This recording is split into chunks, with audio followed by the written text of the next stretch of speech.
Cricket Life Stories with me, Neel Khagram. Today we're joined by Ollie Pope. Ollie, how's things going in India? All good, thanks. All good. Pretty boring at the minute. It's locked in our hotel rooms for about 6 days, all isolating before the series. So just got to clear a few COVID tests and then get cracking with it.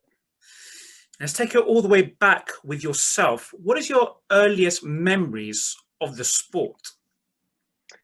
It's a bit of a classic, to be honest. Playing in the backyard with Dad. I don't know why I remember it. I remember it so clearly. Rainy day. I must have been probably 5 or 6 years old, and him just throwing some balls at me. And I don't know how I remember it, but that's just my first clear memory of any sort of cricket. And then I guess got into some matches soon after. Was batting always your strongest suit as a youngster, or did you throw a few medium paces down there as well? I did a bit of everything. I opened the bowling a little bit, and then got the gloves on for the second half of the innings as well. So I did some keeping, and then batting. Yeah, always batted, and then I stopped bowling probably at like 14 years old or something like that. And then yes, and my shoulder couldn't take it anymore. So yeah, batting was always the main strength, but always sort of dip my toes in elsewhere as well. So when did Surrey first spot your talents? I had my first Surrey trial as a 7-year-old for the Surrey under nines. I remember rocking up, and the guys were all felt a lot bigger than me and hit the ball a lot harder and bowled a lot quicker than me. So didn't get in that year, and then got in the year after. So as an 8-year-old, that's when I started out for Surrey, and fortunately played my whole way through. I think one or two of us started at under eights, and we managed to stay on the staff now. So it's some great memories at the club. So as you go through the ranks, even when you play for like your club side, school, you come across a lot of coaches.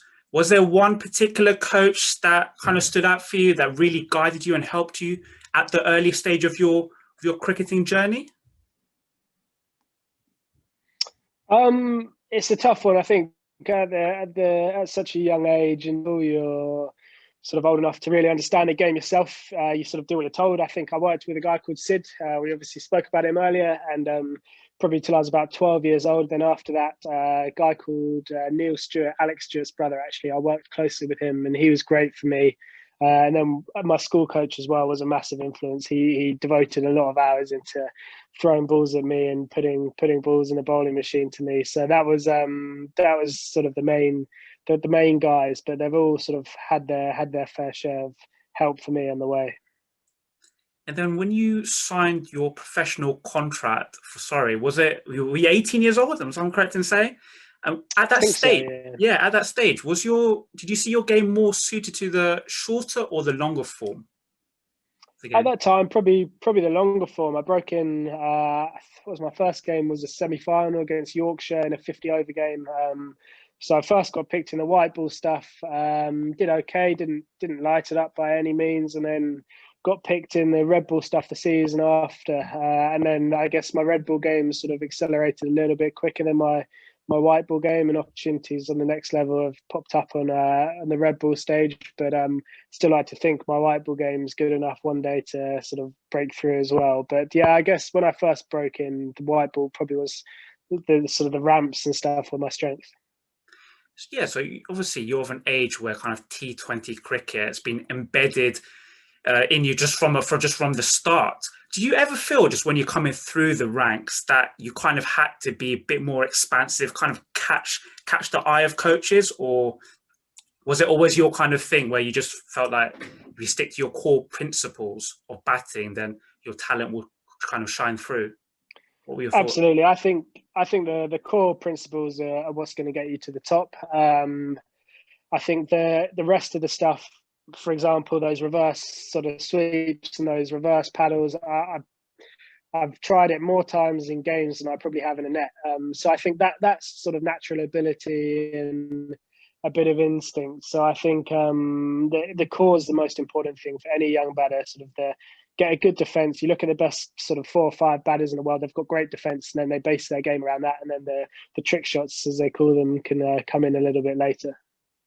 Also, would it be fair to say that as any kind of batsman, once they go through the ranks, the thing that changes most is the pace of bowlers that you face, and that ability then to kind of adapt and play on the back foot, as opposed to kind of, getting yourself on the front foot and just playing those medium paces down the ground. You've obviously at a young age adapted better than a lot of, like, most. Was there anything that you're doing as a youngster, any specific drilling, or did you kind of just work it out yourself, like in match situations? A little bit of both, really. I guess when you're at a younger stage, when you suddenly face a quick bowler, you're like, geez, this is tough. So it's all about preparation in the nets, to be honest. I think if you can get yourself in the bowling machine, ramp it up a little bit, that'll put you in pretty good stead. But personally, I found myself, my biggest sort of hurdle and thing that when I started growing and getting a little bit stronger, sort of 16, 17, I could actually start playing proper shots, really. Before then, I was trying to hit everything. I was trying to cut everything and put everything behind square. So, because I just didn't have the power to sort of drive a ball straight down the ground for 4 or anything, or down the ground for 6. So that's obviously a big thing as a youngster, because you just sometimes just don't have the power just to hit it down the ground or over the top. So you've got to adapt your game in the slightest. And then I guess that's why you see some big lads at a young age dominating, but don't necessarily go on to the next level. So it's just getting that basic foundation, and then you can grow into it sort of for me, it was when I was 16 or 17 and got a lot stronger. And that first century for Surrey, was it 2017? Did that just kind of give you that confidence that you can do it at the professional level? Yeah, absolutely. I think it's a bit of a cliche. Until you get that first century as a batter for whatever team you're playing in, I think that's when you really feel at home. I think there's obviously, depending on where you bat and the different formats, but I guess that scoring a century for Surrey at the time was everything I wanted to do. So that was really important for me, to feel a good part of the team and gain the confidence from my teammates. But that's not to say a 60 or a 70 or an 80 is not a good score, because that's still great as well. But those personal milestones are always nice too. Any tips you can give to youngsters in terms of kind of constructing an innings? Do you look to count your work, count your scoring tens? Do you ignore the scoreboard? Like, how do you, any advice in terms of going big? Yeah, I think you've got to remember, as a batter, the hardest time to bat is when you faced 5 balls, or where you face 0 to 20 balls is the hardest time to bat. Once you face 30 balls, you've got the pace of the wicket, you know what the bowlers are doing. So, and it's still something all of us at the top level are working on as well. You see, sometimes I play a drive too early in my innings and end up nicking it because I'm not quite at the pace of the game. So if you can get through that 30 balls and then just stay at a steady tempo throughout the rest of your innings, I think that's the best way to go. And I think that's what's brought me success, is when I've got to 50, I've, for a lot of the time, sort of for Surrey and in professional cricket, I've managed to kick on and get a bigger score. And I think I use that sort of example as when I am on 50, I'm seeing the ball like a football a lot of the time. So it's the easiest time to bat. So if you can just stay at the same tempo, keep it as simple as you can, then that's going to work into your hands. Do you also like looking at watching footage of bowlers that you're going to be facing, or are you one where you just kind of want to stay away from that? Again, concentrate your own game and just kind of adapt when you're out in the middle? I think it's a mixture of the two. I mean, I was sat here this morning watching Ashwin bowling, so because I haven't really played against him once, but I was watching how certain players go about facing a bowler like him with his quality. But that's not to say you don't want to get too wound up in what the opposition's doing. You want to know. I think my biggest advice would be know how the bowler's trying to get you out. So, for example, they might try and nick you off bowling away swing. And once you know exactly how they're trying to get you out, then you just form your game and worry about your game around that. And that's when your clear plan comes in. And yeah, that's when you worry about your own movements, once you know exactly how the bowler's trying to get you out. And then 2017-18, that winter, you were on this ECB Overseas Placement program where you went down under, was it Camden? Is that correct? And Campbelltown, it's called. And so how was that as an experience? Obviously, you shone. I've read some stats. Was it just under 1,000 runs, 3 centuries? How was that as an experience, a life experience, as well as a playing experience? Oh, it was great. It was great for me. I'd gone from sort of living at home, getting everything sort of done for me, all my washing, all my cooking, and well, I still don't cook actually, so that doesn't matter. But to living on my own, being the big overseas at the club that everyone expects a high performance from, because he's coming from this sort of ECB program, so that it's good to have that pressure on you early on in your career. And I think it's just good you can spend, from a cricket point of view, you can learn a lot about your game. It's a chance to, obviously cricket's a summer sport. You play in the summer, and I think there's no better time to learn about your game than when you're actually in the middle. So that was a massive experience for me and a massive opportunity to play. I don't know how many, maybe 20 games of cricket out there, and learn good ways, learn what I do well, what I do badly. So from that point of view, it was great. I think that you can't replace game time. And then from a personal point, just sort of living a little bit, I sort of kind of lived on my own. I was sort of looked after by this family who were great to me, and it was a new experience away from home for sort of 6 months straight, and I loved every minute of it. And it was out west, so I was away from the beaches and the sort of the nightclubs of Sydney a little bit, so that was probably a good thing at the time. But no, they were awesome to me, and it's something I'd sort of encourage any young cricketer to do, because you can learn so much about your game and you as a person as well.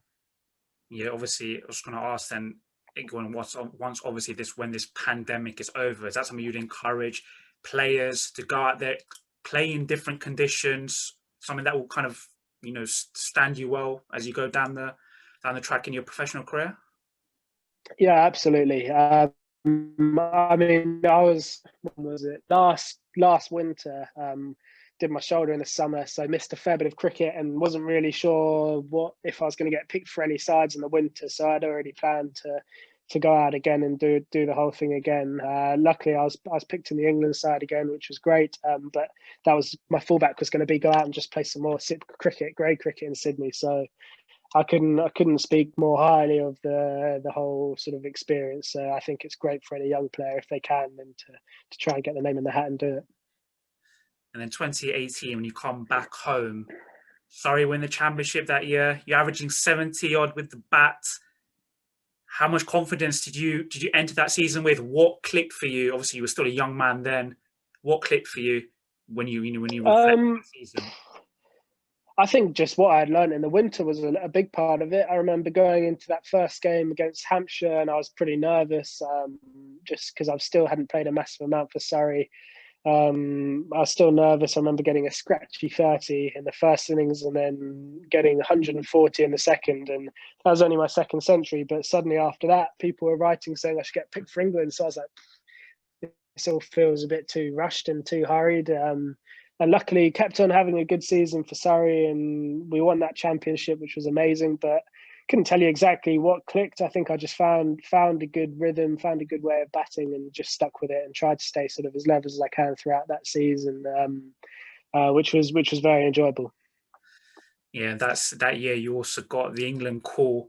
So am I correct? It was just after 15 first-class games, and when you did get the call, I think maybe even less. Maybe even less. So when you did get the call, what was your first emotions? Who rang you up first? And how are you feeling? You're going to be making your debut at Lord's against India. Yeah, it was. I remember getting the phone. I remember reading an article the night before in the Telegraph or something, saying I was in with a good chance of getting picked for that test against India at Lord's, and I was like, yeah, whatever. Didn't really believe it, but still, it was still on my mind. I remember going to bed, it was on my mind. I was like, gee, imagine if that happened. Because I was still so young in the cricketing world as well. So, and then I remember just driving in my car, and on the dashboard, the name Ed Smith popped up, obviously the national selector. So, and remember answering the phone to him, and I was sort of in shock. I had to pull over and just chill out. I was actually driving to play a Surrey T20 for Surrey, and I remember just that feeling. I was just cool. I called my parents straight away. I actually called one of my best mates, and then my family in Australia who looked after me a little bit. So called them all up, and just remember it being incredibly surreal. I think playing for England, that first cap, it's everything you dream of as a kid, and for it to happen so early, it was an incredibly special moment. So one that I'll never forget. Yeah. who presented you with your cap and what words were said? Do you recall? Yeah, Alex Stewart, which was great. Obviously, Surrey gaffer, and he gave a great speech. He does everything very professionally, and he gave a great speech. And he sort of took himself back to when I was a 9-year-old. He presented me an under-9 Player of the Year at Surrey, which was pretty cool. And then he sort of said that in his speech, saying, I've presented you your under-9 player, now I'm going to present you your England cap. So having him out there at Lords against the number 1 side in the world was it was an incredibly special day. I think, one that I'll never forget. Whatever happens in your career, that's just a moment that no one can ever take away from you. Yeah, then the following year, 2019, you do suffer your first shoulder injury. How was that as a feeling in terms of mentally knowing that you'd be out of the game for a period? Was it difficult mentally, or was it something that you just kind of thought you took it as an opportunity to kind of recharge and reflect on everything that happened in your short career today at that point? Yeah, I think you've nailed it on the head there. Don't get me wrong, it was incredibly difficult. We were going into an Ashes summer at home. I was keen to get my name in the hat for selection. So that was ruled out of situation. But I then realised that I'd played a lot of cricket in my 3 years as a professional had been non-stop cricket, which I didn't need the break, but I think it gave me a bit of time to reflect, a little bit of time to look at my game and sort of take a step back and work out what the slight adjustments I can change. So it was a great time to refresh, and unfortunately, it's been a bit stop-starty since then, but I used that sort of 3 months in the season to sort of analyse what I can do, but also get away from the game a little bit as well, enjoy some family time and enjoy a bit of time away, which was probably needed at the time, but it just makes you even hungrier when you get back. And so, I was very excited to get back playing. Yeah, when you did come back, was it you were averaging 100 off a Surrey that year when you came back, and then you get reselected in the England squad. You tour away against New Zealand and then South Africa. You got your first century for England away in South Africa. How was that as a moment in your career to date as well? Yeah, that was a very special day. I think as a batsman, your first aim, or as a cricketer, your first aim is to play for England, and your second aim as a batsman is to score 100 in a Test match for England. So that was incredibly special. That was a great tour. I felt in really good nick. It was great to get the series win as well, and then that's I guess after then that's when it's been pretty frustrating. Obviously, COVID. We got to Sri Lanka, COVID happened, and it's just been pretty stop-start since then. But that was an incredibly special tour, and to go away and play a full series and win against a side like South Africa and to contribute was a great feeling by the end of it. And then 2020, last year, obviously it's the year of the bio bubbles. You just take us into the England dressing room as well, in terms of who are the jokers in the pack, the motivators. Just give us a little insight for those watching. The jokers are pretty obvious. Mark Wood's a bit of a joke. Well, not a bit of a joker, a massive joker. He's always doing something bizarre, but it's good, keeps the energy within the camp up. And I think it's great to be a part of. Everyone's got their own little roles in the team. You see some lads every night will go play cards. Some will keep themselves to themselves a little bit more. Others will play a bit of Call of Duty. You get Don Bess and Matt Parkinson, the 2 young spinners, watching a film every night together and things like that. So everyone's got their own little friendship groups, and it's a good, unique scenario to be in, but everyone gets on really well together, and it's great to be a part of. Yeah, then that last year, obviously, you suffered the second shoulder injury. Has it been more difficult to take than the first one? How's your mental kind of state been in terms of the injury side of things? This side, although there was, I think what I struggled with last time, there was a lot of cricket going on while I was injured. This time, the only positive is I haven't missed too much Test cricket. But it's been, I'll be honest, it's been pretty tough. I think it happened probably five or so months ago, and to go through pretty much exactly the same rehab process, but everything just taking a few months longer. And in the space of 2 years I've found quite challenging mentally at times. You're trying to get yourself up for a 3-hour session on a Sunday morning just to do some shoulder rehab and lift some pretty light weights. It can be frustrating at times. And especially after the pandemic in the summer, didn't play a massive amount of cricket, only got to play in the test matches. So it's been very stop-starty and very frustrating. So I'm pretty eager just to get back on the park, get back playing and enjoy a good run of just playing cricket, whether that be for Surrey or England. And then, yes, at the time of recording, we're just a few days out from the start of the India Test series. So when you do go and actually play abroad, in terms of your mindset, do you actually just go into it like with preconceived thoughts in terms of the way you're going to approach things? Like, for example, in the subcontinent, would you look to adapt your training and say, I'm going to be playing, for example, spinners more off the back foot, or play the ball a bit straighter as opposed to squarer because the ball doesn't seam as much? Or again, is it just you want to play, or is it your mindset to play your natural game and then just kind of adapt once you're actually out in the middle, once you're actually facing the bowlers? How do you approach things?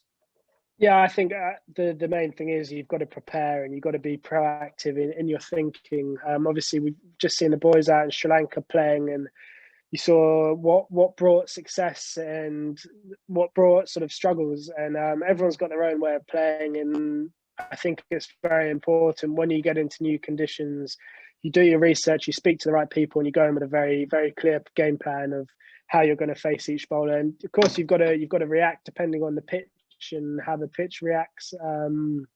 But it's important just to be very prepared and very almost try to be ahead of the game. So you don't want to be reactive and think, oh, I'm a game in, I've got to start changing all these things. You want to ideally have a pretty good plan of how exactly you want to play each bowler, which is, I think, very important. And then just to end on, what are the future goals and motivations for yourself for the months and years ahead? Short term, I guess it's just keep my spot in the wild, get back into that England side. Obviously, I haven't been fit for the last 2 tests, so if I can pass myself fit for this first test, hopefully get selected. Then, without looking too far ahead, try and score some runs and keep in the side. And we've got a very exciting summer ahead. We're playing New Zealand and India in test matches into an Ashes winter. So an Ashes winter is something every kid dreams of, going down under to play against the Aussies, and the Ashes would be a dream come true in a way if I could get on that plane. So there's a lot of cricket to be played before then, but if I keep training hard and doing the right things, hopefully I can score my runs, keep my place in the side, and hopefully be on that plane come just under a year's time. So that's the plan with Test cricket. And then when I'm not playing Test cricket, hopefully I can be back playing for Surrey. White ball cricket, we've got the 100 this summer, which is exciting as well. So there's a lot of cricket to be played, which I'm really looking forward to. So Ollie, perfect. Thank you very much for your time today. Really appreciate it. And all the best out in India and for the months and years ahead. So thank you. No worries. Cheers. Thanks for having me. So Neel Khagram, Cricket Life Stories, Ollie Pope. Thank you.